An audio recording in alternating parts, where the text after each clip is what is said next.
Today, we're diving into how to find color inspiration for your next card making project.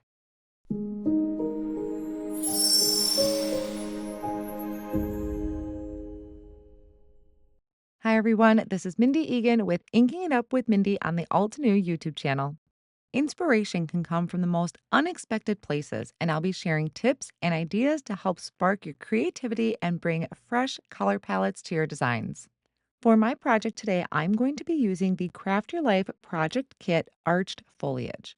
Now, in this kit, you do get an embossing folder. There's also a clear stamp set with lots of really great and inspirational sentiments, plus that large arched foliaged image. There is a coordinating die for the foliage and larger sentiments, and then a stencil. The first thing I want to do is stamp out my image. It is a really large image, so I trimmed my cardstock to about 6 inches by 8.5 to be able to fit the entire thing. I'm placing my cardstock inside of my stamp wheel 2.0, and then once I have my foliage positioned so that it all fits on the cardstock, I'm going to pick that up with that top plate. Then I'm going to ink up the image using limestone ink, which is a light gray ink from the Rock Collection Fresh Dye ink set. In case you're new to my videos, when I do my stenciling, I like to stamp the image initially in a light color like the limestone ink. The reason that I do that is when I do my ink blending, I don't want to risk the chance of smearing any of the black ink. You could heat set it if you want to start out with the black ink, but I find I just get more true of a color when I stamp in a light gray ink first. And then when I'm done ink blending, I'll come back and stamp over the top once again with a black ink. When looking for color inspiration for my card projects, there are a lot of great resources out there, but sometimes what I find most inspiring are my home decor pieces. This happens to be one that I have in my house in front of an arched frame, and I fell in love with the light pinks and the mix of greens and that wine color. And I decided I wanted to try this color palette in my creation. So take a look around your house because you can find color inspiration in anything, whether it be curtains, bed sheets, or even a shower curtain. For the stencils in this set, you're actually getting 3 pieces, but we only need 2 for the foliage. The last piece is kind of more of a background piece that I won't be using today, but it would be a really fun kind of textured look to your background. I have my cardstock placed down on my 9 by 12 sticky mat, and then because of the large cardstock and also the large stencil, I did hold that down with some satin masking tape. After comparing colors with my home decor piece to my ink swatches, I came out with the Rose Petal collection and the Frosted Foliage collection. Now, these stencils are more of a coloring stencil, which means we're just filling in the open area. We're not layering stencils on top of one another to create any type of texture or dimension.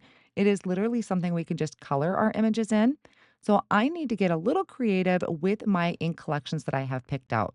Now, because this is only a 2 piece coloring stencil, this is actually going to give me a lot of room to work with the colors that I picked out to match that home decor piece. I started out with the lightest pink in the Rose Petal collection and a mini blending brush, and I went around the outer tips of each of the leaves. Then I'm going to come in with a light green ink. I think this one was the second to lightest in that Frosted Foliage collection. This time I'm using a micro blending brush. Some of those are getting pretty close together and next to that light pink. And when light pink and green kind of get too close to one another, they sometimes don't play well together. And I didn't want to create a muddy look. So I'm kind of just coming in close to the pink, but not all the way. Now that I have the base color down, I can start intensifying each of those areas. I'm coming in with the next shade darker in the green line, again using a micro blending brush and kind of adding a little bit of that depth and dimension with that darker shade. Then I can come in with the next darkest pink color in that rose petal collection and do the same thing, except this, I'm kind of trying to keep it to maybe just one side. I don't want that to get too intense. I really wanted to keep some of that area that light pink because when referring back to my picture, there is a lot of light pink in there. I removed the first layer of the stencil, brought in the second stencil, again holding that down with the satin masking tape, and I'm going to pretty much do the exact same thing, except I do take it a step further with the darker colors, and you're going to see where it just the foliage comes to life with the way that the colors react with one another. So again, I'm starting out by giving my foliage that base layer, so that really light pink on the very outer edges, just like I did in the first layer. Then again, coming in with that light green, doing that from the stems and working my way out, but not too far where it's going to overlap the pink and create a muddy look.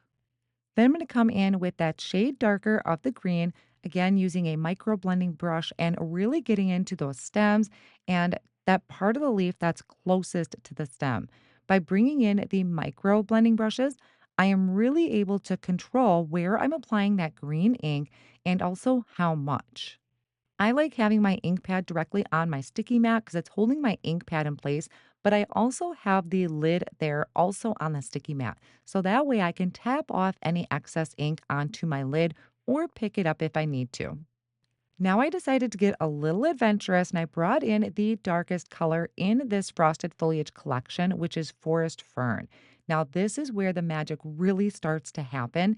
And I have a couple theories as to why this started to work so well. So I'm starting out now. This is one of the smallest micro blending brushes. So it's pretty tiny. And I'm using it as kind of a shader. I'm not really blending in circular motions like I normally would. I'm actually kind of using it to trace around the outer edge of the leaves. Now, I thought I would stick on that adventurous level and bring in a shade darker of the pink. And I'm going to start applying that around the outer edges of the pink portion of the leaves. Again, I'm using one of the smallest brushes out of the detail blending brushes. And again, using it as kind of tracing along the outer edges. Now, it was about here that I discovered when this color overlapped with that fern, it didn't create mud. It gave me kind of a wine type of color. I don't even know how to describe the color, but it was a beautiful blend. It really just created magic on my card.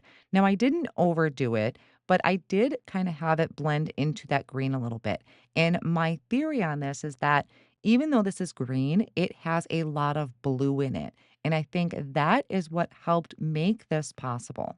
Now, I do not have any special training in color or color theories. It's just things that I literally stumble upon while I'm experimenting. So, even though you might feel like you took a lot of steps to get to a point you were and you're scared you're going to mess it up, you still need to try those things because when I was doing this, my thought was, what if?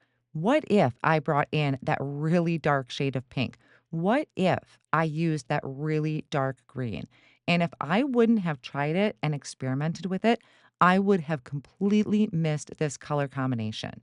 Now, because I loved it so much, I brought back in that first part of the stencil and I did the same thing and it just made such a gorgeous blend.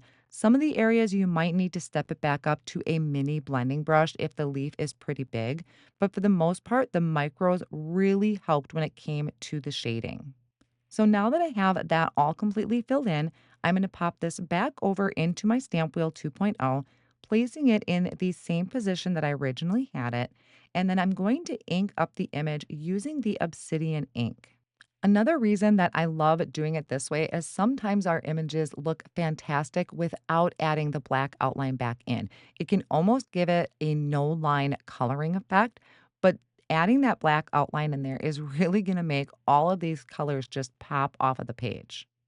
So I am just making sure to apply firm pressure, especially over some of those areas where the leaves seem to be a little more clustered together than others. And I am so happy with the results of this. Now, because I used the obsidian ink, that ink does stay wet a little longer. So I'm going to hit that with my heat tool to dry that before I die cut it. Otherwise, sometimes that ink can transfer to our die cutting plates.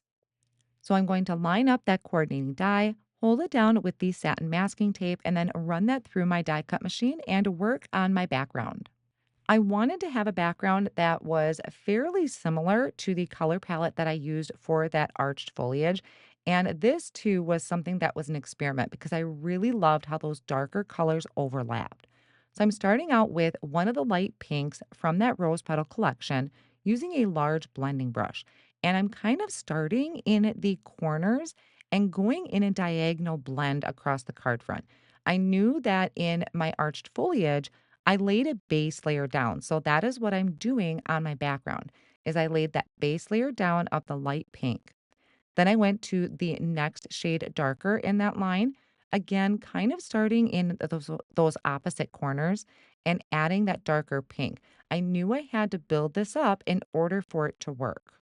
Then also coming in with that darker tone, this time I am using a small blending brush just to get the outer edges because the darker color is really kind of the magic color in this whole color scheme. So I did clean up my glass surface there and I'm coming in with the greens. Now, this is a light shade of green. I'm starting in that top corner that doesn't have any ink on it yet and just slightly overlapping the pink. Then I can step up to the next darkest green, again, just kind of hitting the corner and lightly brushing up against that dark pink. They're kind of saying hello to each other. But now I can bring in that darker color, which is the forest fern, and we can really start getting these two colors to meet and have fun overlapping each other and coming out with this gorgeous color combination.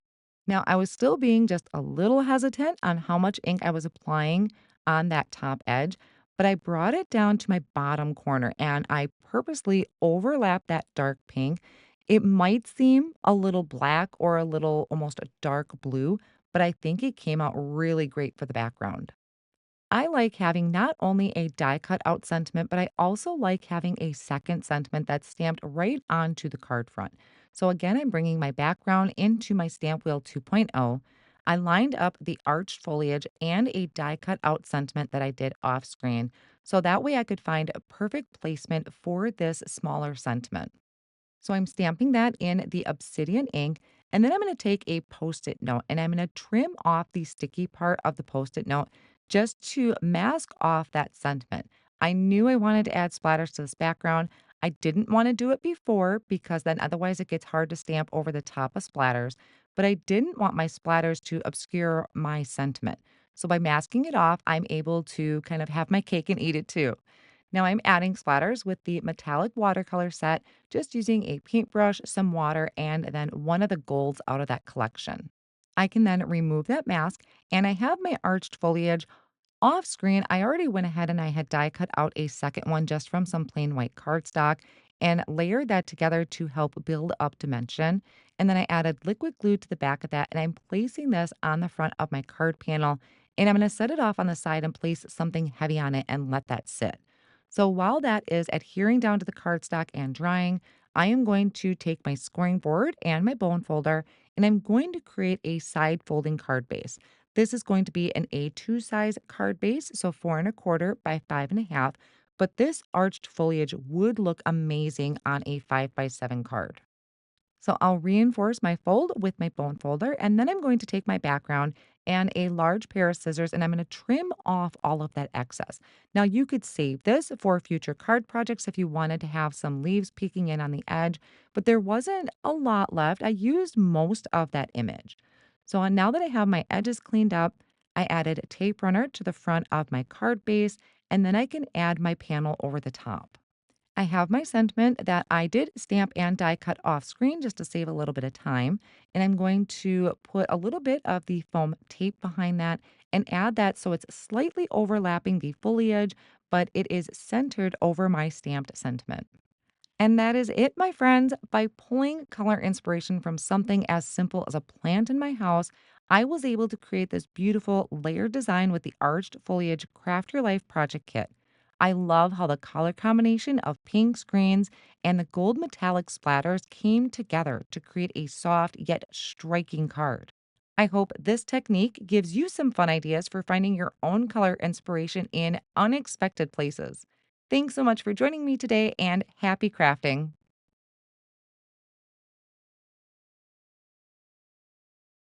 Hey there, Lydia here. I really do hope that you've just enjoyed the video. If so, please subscribe to the Altenew YouTube channel. Also, turn on the notification bell so you can get your daily dose of crafty techniques and tutorials just like this. Thank you so much for watching. Bye-bye.